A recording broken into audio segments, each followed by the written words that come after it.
Tao Te Ching, chapitre 73. Le courage qui ose cause la mort. Avoir le courage de ne pas oser donne la vie.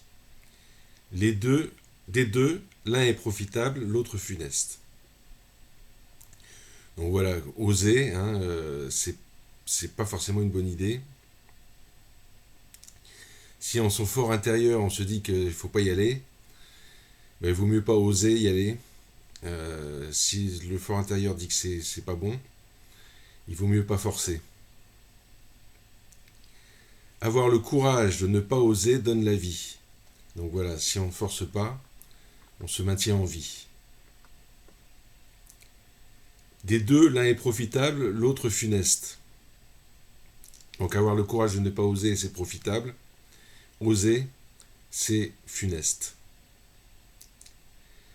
Si le ciel éprouve quelqu'un, qui en connaît la raison ? En effet, on a souvent dans la vie des revers, et on peut dire que c'est le ciel, que c'est Dieu qui nous en veut, qui veut nous éprouver, mais est-ce qu'on en connaît la raison ? Les bouddhistes parlent du karma, donc on a des retours de bâton qui sont, on a l'impression, venus de nulle part, et on vit avec ça, et on se dit, bah, ça doit être notre karma qui nous en veut, mais on ne connaît pas la raison de ce karma. Alors on se dit bien, oh j'ai fait des mauvaises choses, mais est-ce que c'est vraiment ces mauvaises choses qui en sont la cause ? Difficile à dire. Difficile à dire. Et le fait est que il y a rarement une relation de cause à effet entre une mauvaise action et la leçon qui nous en est donnée par la vie. Donc il y a que nous en fait, il y a que nous-mêmes qui pouvons dire oui c'est vrai j'ai mal agi à tel moment, voilà pourquoi je me prends cet accident par exemple. Mais quelqu'un de tiers ne pourra jamais trouver la cause. Donc c'est en votre fort intérieur qu'il faut trouver la cause. Et Lao Tse dit, si le ciel éprouve quelqu'un, qui en connaît la raison ? C'est pourquoi le saint homme ne se décide qu'avec difficulté. Donc le saint homme ne se décide qu'avec difficulté. C'est vrai par rapport à ce qu'il vient de dire. C'est vrai par rapport à ce qu'il vient de dire, par exemple le courage qui cause la mort. Donc le saint homme ne se décide qu'avec difficulté. Il ne veut pas causer la mort. Mais j'ai tendance à dire, moi, que le saint homme agit aussi de façon spontanée. Et là, c'est tout le contraire de la difficulté. Donc là, Lao Tse, tu t'en mêles un peu les pinceaux. Il y a la spontanéité d'un côté et le fait de faire attention au courage qui peut nous mener nulle part. Voici le Tao du ciel. Exceller à vaincre sans lutter, exceller à convaincre sans parler, faire venir spontanément sans appeler, réaliser parfaitement dans une apparente inertie. Donc le Tao du ciel, donc le Tao, la voie royale, exceller à vaincre sans lutter. Donc on fait les choses, mais on ne lutte pas contre la nature, on laisse la nature nous aider à faire les choses. Et donc on excelle, puisque la nature nous aide. Exceller à convaincre sans parler.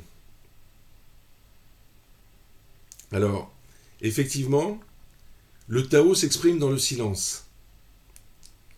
Et donc, plutôt que de convaincre en déblatérant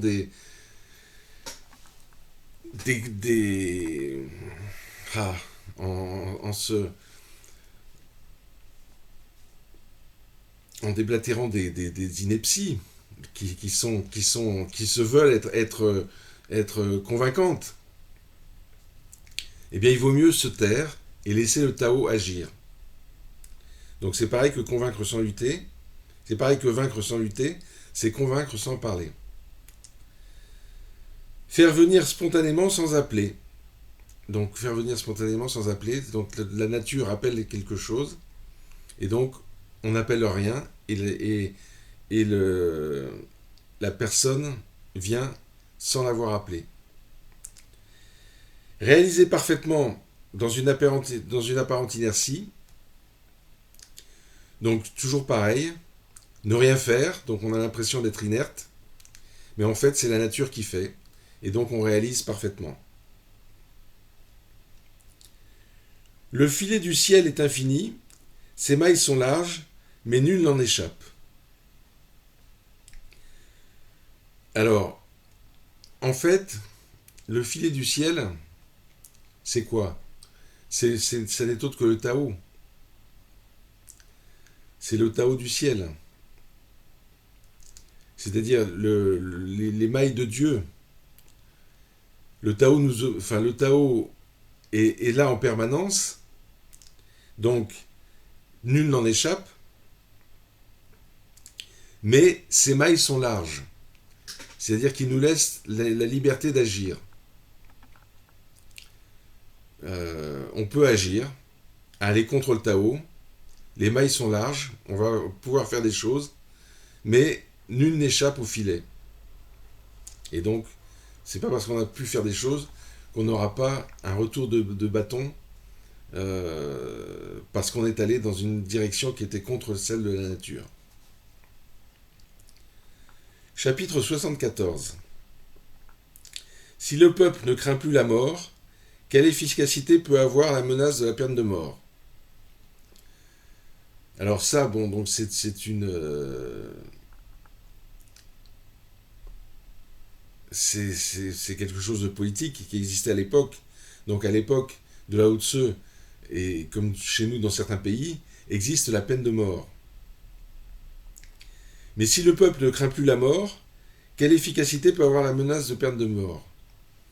En effet, par exemple, dans des périodes de disette,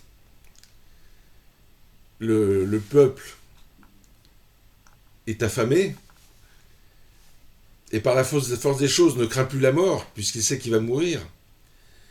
Quelle menace, quelle efficacité peut alors avoir la menace de la peine de mort ? Ben oui, si le peuple sait déjà qu'il va mourir, ça ne sert plus à rien d'avoir une loi de peine de mort. Si on parvenait à lui inspirer la crainte constante de la mort, et que je doive faire arrêter un criminel pour le faire exécuter, qui oserait ? Donc si on parvenait à inspirer au peuple la crainte constante de la mort, et que je doive faire arrêter un criminel pour le faire exécuter, qui oserait ? En effet, si on a la crainte de la mort, eh ben, à faire arrêter un criminel pour le faire exécuter,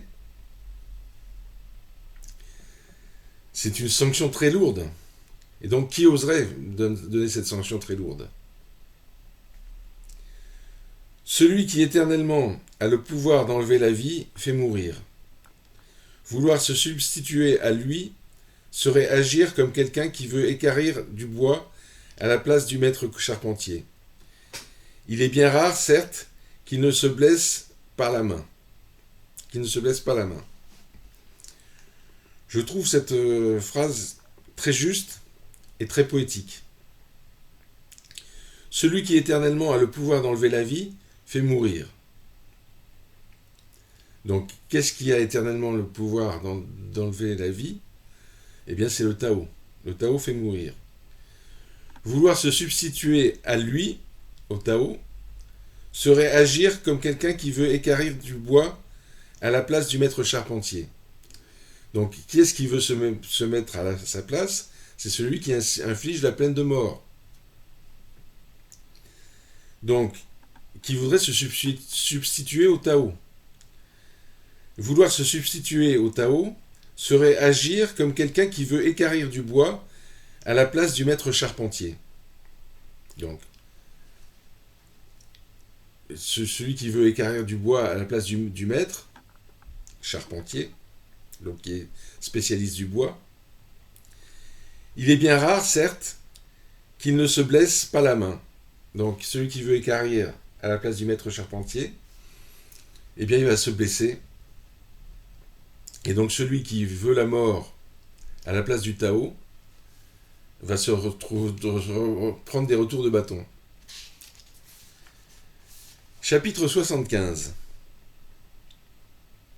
Le peuple a faim lorsque ses maîtres dévorent le produit de lourds impôts. Voilà la cause de la disette. Donc, lorsqu'on inflige au peuple de lourds impôts, eh bien le peuple n'a plus assez pour vivre, et c'est la disette. Le peuple est difficile à gouverner lorsque ses maîtres sont agissants. Voilà d'où vient la difficulté du gouvernement, de gouverner. Le peuple est difficile à gouverner lorsque les maîtres sont agissants. Alors, en effet, vous le voyez bien, je vais prendre un exemple que je connais bien, l'exemple de l'éducation nationale. Nos gouvernements n'arrêtent pas de faire des réformes.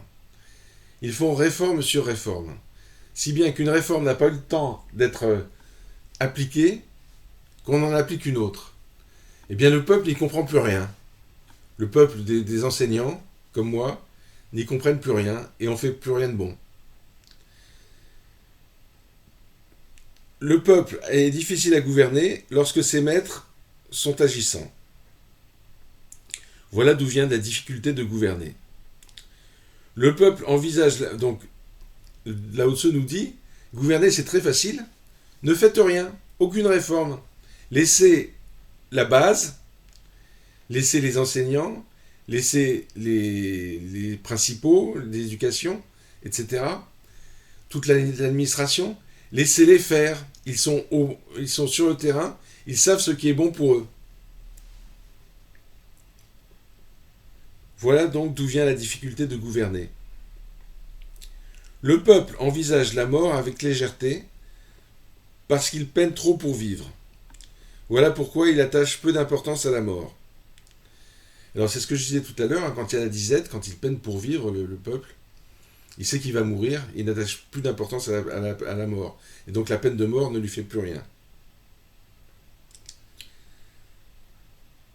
Donc, le peuple envisage la mort avec légèreté parce qu'il peine trop pour vivre. Voilà pourquoi il attache peu d'importance à la mort. Alors, c'est vrai dans certains pays, chez nous, dans les pays africains notamment, mais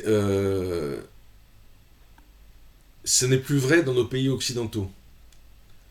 Donc, on a un peu du mal à comprendre cette phrase de Lao Tzu, mais il faut se placer dans le cas des pays qui crèvent la faim. Donc le peuple envisage la mort avec légèreté, parce qu'il peine trop pour vivre. Voilà pourquoi il attache peu d'importance à la mort. Car seul celui qui n'est pas exclusivement accaparé par la lutte pour l'existence peut sagement apprécier la vie. Donc c'est notre cas. Soyons sages et sachons apprécier la vie, parce qu'on ne peine pas pour vivre. Et pourtant, nombre d'entre nous sont déprimés, trouvent que leur vie n'a pas de sens, etc. Alors que sincèrement, on a tout pour être heureux. On est mieux qu'au paradis. C'est ce que je dis souvent. On est au paradis avec des douches, avec des lits confortables, avec des canapés, avec des télévisions, avec des téléphones portables. Excusez-moi, mais c'est véritablement le paradis. On est vraiment au paradis. Donc, une telle personne, donc, qui n'est pas exclusivement accaparée par la lutte pour l'existence, peut sagement apprécier la vie. Donc sachons apprécier notre vie à sa juste valeur. Chapitre 76. Nouveau-né, l'homme est souple et frêle. Mort, il est rigide et dur. À leur naissance, les plantes et les arbres sont tendres et flexibles. Morts, ils sont rigides et durs. Donc quand on est nouveau-né, eh bien on est souple et frêle. Mort, on est rigide et dur. Donc c'est ce que Lao Tzu aime bien. Hein. Il aime bien dire que la fragilité du nouveau-né l'emporte sur la rigidité de la mort. À leur naissance, les plantes et les arbres sont tendres et flexibles. Morts, ils sont rigides et durs. Donc c'est la même idée sur les plantes. Solidité et rigidité sont les compagnes de la mort. Donc on peut même dire solidité, rigidité et force sont les compagnes de la mort. Souplesse et faiblesse sont les compagnes de la vie. Souplesse et faiblesse sont les compagnes de la vie. C'est pourquoi une armée devenue forte ne vaincra pas. Un arbre devenu grand sera abattu. Donc, c'est la loi de la mort et de la naissance. Hein. Une armée devenue forte ne vaincra pas. Une armée trop grande, trop forte, trop imbue d'elle-même, ne vaincra plus. Un arbre devenu grand sera abattu. Un arbre devenu grand sera devenu utile et il sera abattu. C'est Chuang Tzu qui développe ça dans un joli poème, on peut appeler ça un poème, qui parle du bûcheron et de Chuang Tzu d'ailleurs qui se promène et qui lui dit mais pourquoi tu n'abats pas cet arbre? Eh bien parce qu'il est noueux, il a des nœuds partout, il ne m'intéresse pas, alors que cet arbre qui est grand et fort, lui, va faire du bon bois. Et donc, un arbre devenu grand sera abattu. Ce qui est fort et grand est dans une position inférieure. Ce qui est souple et faible est dans une position élevée. Donc voilà, ce qui est grand et fort risque, vis-à-vis du Tao, un retour de bâton. Ce qui est souple et faible est dans une position élevée. Donc ce qui est souple et faible sera soutenu par le Tao. Voilà, on verra de suite la fin dans le prochain épisode.